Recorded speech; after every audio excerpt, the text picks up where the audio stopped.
mess around with Scalar and enjoy some of the features a lot. And they released a video recently talking about a certain feature that is interesting because I have it on Tonality, and it's voice leading. And voice leading is an interesting thing that allows you to make your chords cohesive and more musical. Is that maybe the word for it? Let me just show you what I'm talking about. So I'm going to pick any random group of chords up here. And this is from my user stuff. And if you guys want to know where I get these from, I buy them from Prisms. So renderaudio.com. They have chord packs. You can buy all their chord packs, and there's all kinds of modern type music, future, jazz, lo-fi, R&B, gospel, etc., etc. Anyway, we're just going to pick it. Now, typically you would listen to a chord and you would pick it and play it, and I would probably latch it and just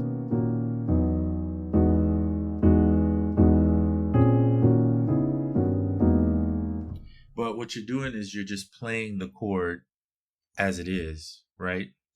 It's whatever this person set the chord to be, which is fine. It works.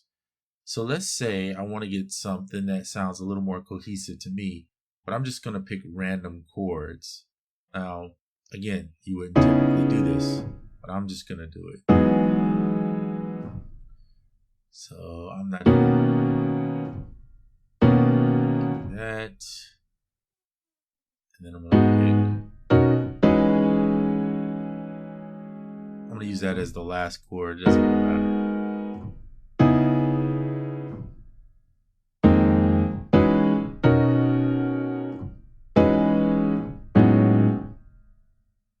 And we'll use that one. All right, cool. So I picked 8 chords, and I'm going to click over to this Arrange tab. Now, if you look here, it tells you what it thinks the scale is based on what we selected. And this little guy here is the looper. So I'm going to loop it. It's set to 1 bar. You could set it to half bars if you want, whatever you want to do. That's not the point here. So here's the track. Okay, thought I heard something. Anyway, here's the track. The keyboard view is set to chromatic. So that's up to you if you want to change it to the scale notes, which is cool, being able to see which notes fall in the scale, or you could do even the chord notes. I'm going to put it on scale notes for now. That's fine. All right, so I'm going to select all of these. And if you look here, it brings up this MIDI editor. Now you see how these notes are kind of spaced apart. Now if I press play up here, it's going to play this chord progression, right? I'm going to push it back and then you can press play. And this button here allows you to loop it so that when it gets to the 8th bar, it's just going to repeat. So that is half the battle. Now you see the notes. You could take these chords and just pull them out and roll with it and be like, all right, I got the chord progression. I'm just going to drop it on the track. But here's auto voice leading. And what this is going to do is it's going to shift these notes around to make it a more cohesive pattern. Now, mind you, I just picked can't speak today, random chords from a palette. So I'm going to hit it and watch what happens to these notes. See how some of them shifted? So now listen to it. I'm going to play it.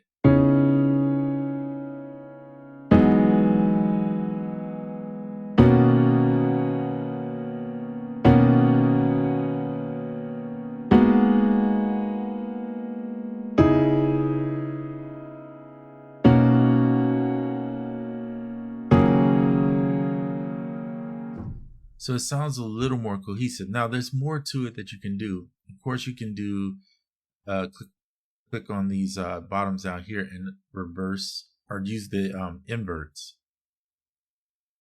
Now I'm inverting all of them, as you can see here. So let's just try that and see where we come.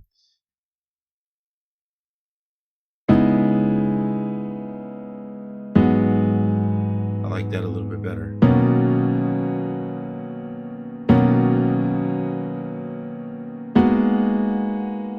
But it doesn't end there. You could just go into one, highlight one section here. And I believe, I may be wrong on that. Oh, nope, doesn't let you. So I thought it was going to let me invert just that one. Let me see if it'll do it here. No, it moves all of them.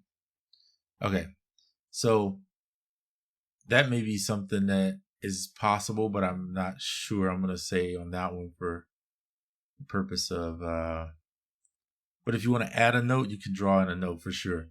So to invert these ones, I may, yeah, you have to move them individually. But the idea of voice leading, and if you keep hitting it, you'll see stuff keeps moving around. So you can come up with these chords and put them how you want them. But here's the other thing. These chords were versions of this, right? Now when I click this auto voice leading and it's changing them, now I have new versions of these chords. So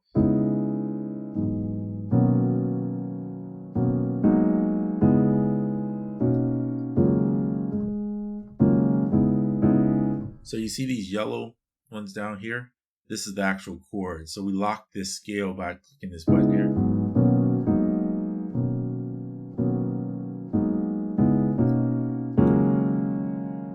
And we just created new versions of it. You can also select them all again. And then just, hold on, let me do that again. I messed it up. All right, there we go. You can change it by a semitone. You can do octaves if you want to drop a whole octave down. I like the inversion portion a little bit. Of course, you can do semitones. There's these voice grouping and key locks that you can use. I always keep human eyes on both. And then and performance. And you can add arpeggios and things of that nature. And then there's these different voicings that you can use to do it. Now the density is interesting too. It can add a bass note or add more notes to the chords, so they get a little bit thicker. So if you have a real thin chord, tonic chord, this might be the way. Now what I don't know, and I'm not saying that you can't do it, is I don't see how do you change just one set of chords. So like if I love everything else, but this one, it's like, I kind of want to add some density to it. You'll see it adds to everything. So it may be that you have to click up here. So let me see if I can figure out how to click off.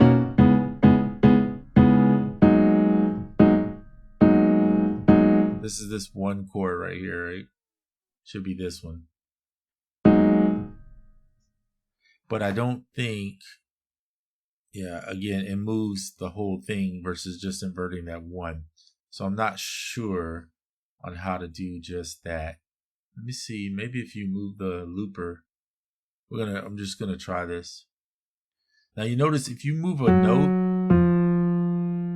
that's out of, it's gonna change what that actual chord is. So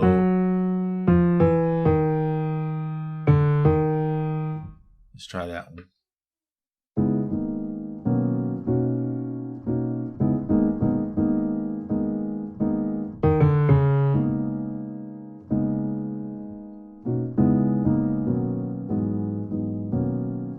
So the one thing I'm not sure on, and I'm still trying to figure out, because again, when I hit voice leadings, I'll see it's moving certain ones, but I'm not sure if it's only moving the one that I'm highlighted on, because all of these seem to be highlighted. So I'm going to move this back to all of them and click voice leadings. Yeah, see, it's still only moving this one down here.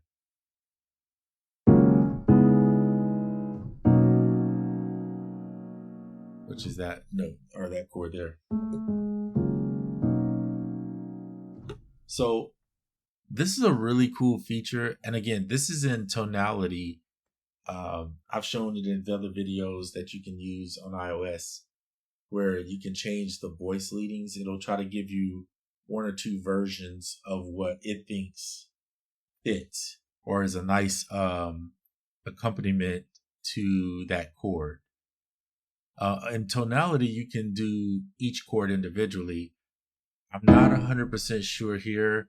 And if somebody knows, please comment in the comments whether you can do one and how to do that when you just want to do one chord. So the obvious is I could delete them, right? And then go back over here and just grab, let's say I grab this one chord, come back to the arranger, and then I could, there's no voice leading because there's not enough chords here. You would have to have at least a couple. So I could do that. Maybe scroll down. All right, cool. Now it should be an option. You can also pull chords from here too, by the way, if you want to. All right, so you notice like if I'm not highlighted on all of them, I can go individually. It's pretty easy. But you don't have the auto thing. So let's do this. Bring this inversion down.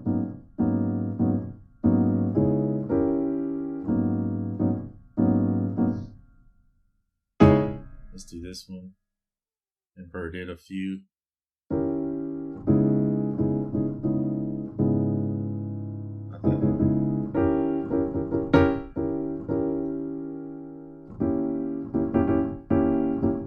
Alright, so now you could do that.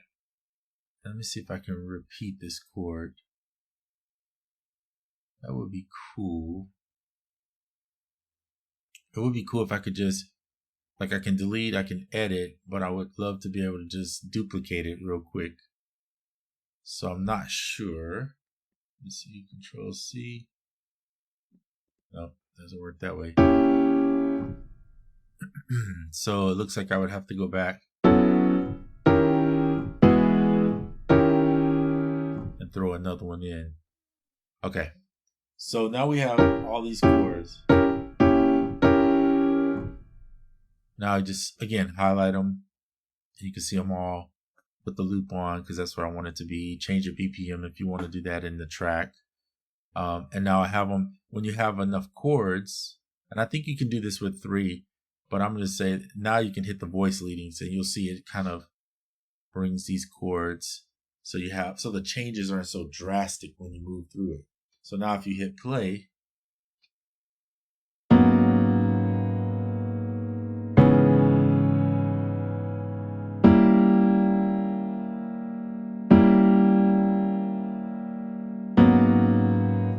sounds so much more musical and like it belongs where it is. So this is one of the things they let you highlight one, but it seems to be that when you move or try to invert, it's inverting everything. So I'm not sure on that one. Let's go back to 0. The density again can give you a little more added to it. Thicken the chords a little bit up once again. And then I'm going to put that back at 0. But it would be nice if I could figure out this, how to bring, I mean, I can obviously drag it down to the next note that you need to put it on. So like this one's on, it's on D sharp. So, I mean, you can obviously scroll the piano down. That's pretty easy. And find a D sharp here. Then move each one if you wanted to. But see, that's really too low. So we need to get it back up to D sharp up here. What's cool is when you have these, the way it changes. Watch this little where the arrow's pointed. See? So you can see when the chord is blue, it's closer to the tonal scale. But when you bring it out of tonal scale, that's where it is. So let's bring it back in and you can see it. So these are little tricks and techniques and cool things that they've added into Scalar 3. I don't remember this ever being on Scalar 2. And I think it adds a ton of value to it.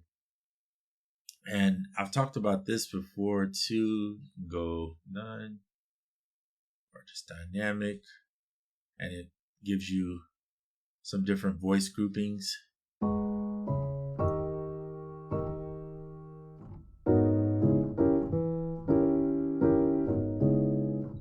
Okay, so you have that as an option. There's a ton of tools in here, and I'm sure you'll find even more as you begin to explore this a little bit. But definitely mess around with this auto voice leading till you find some.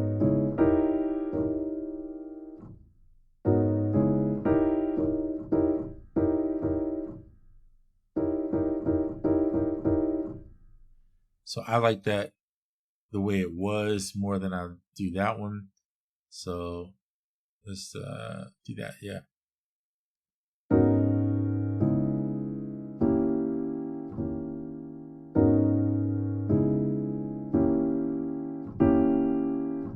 So this is really nice tool if you want to take chords, you're bored with the simple chords and you want to come up with some more intricate chords. Especially if you are, let's do this. Let's get rid of those. Let's say you're in genres and you want to go cinematic. I'm just going to use this as an example. Noir. So here's some chords in here, right? Let's just put these all down here and then we'll go over to the arranger. Okay, so now we're going to expand that out, select them all, hit the voice leadings. And you can see how when you hit the voice leadings, hit it again.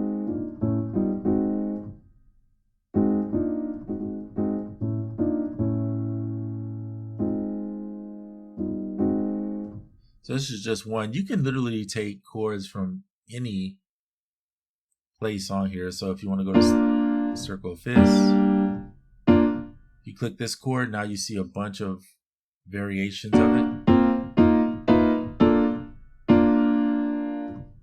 And let's say too, and I've shown this, this was also in the other version. You have the inversions here, the other Scalar 2 version, is what I'm trying to say. So let's say you pick this chord. If you click here, here's your suggested chord. So let's say you kind of like that one. Now you go here, click this box.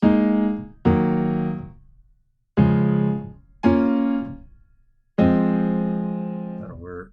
So we're just using a F minor to F minor 7.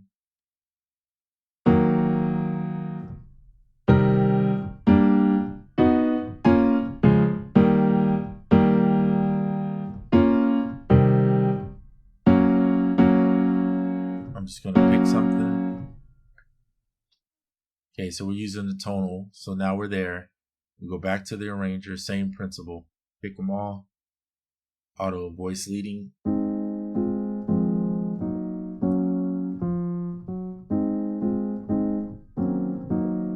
So it's making the chords sound more cohesive, like they work together. Even when you pick random chords, it'll still do it. So this is fun. This is a great way to explore new chordal ideas. I think I said that right. And to expand your ability to create different sounds and different variations of chords. And then mess around with these inversions, because you never know where you're going to get from there. And then, yeah, you can go ahead and start building your song out. And if I'm not mistaken, yeah, this is way to export. So you could change the sample rate there and set it up to loop. And then you can either export the audio or the MIDI and then take that to your sampler or whatever you're going to use to play your chords. And there you go. Super simple. Great way to come up with chord progressions that you can use in songs. And you don't have to have, I'm using Spitfire Audio piano. But you can go down here and you'll see they have a bunch of different instruments you can use internally. So don't feel like you're stuck to just that one sound. You can try other stuff and then sample it and then chop it up. All right, that's it. Scalar 3.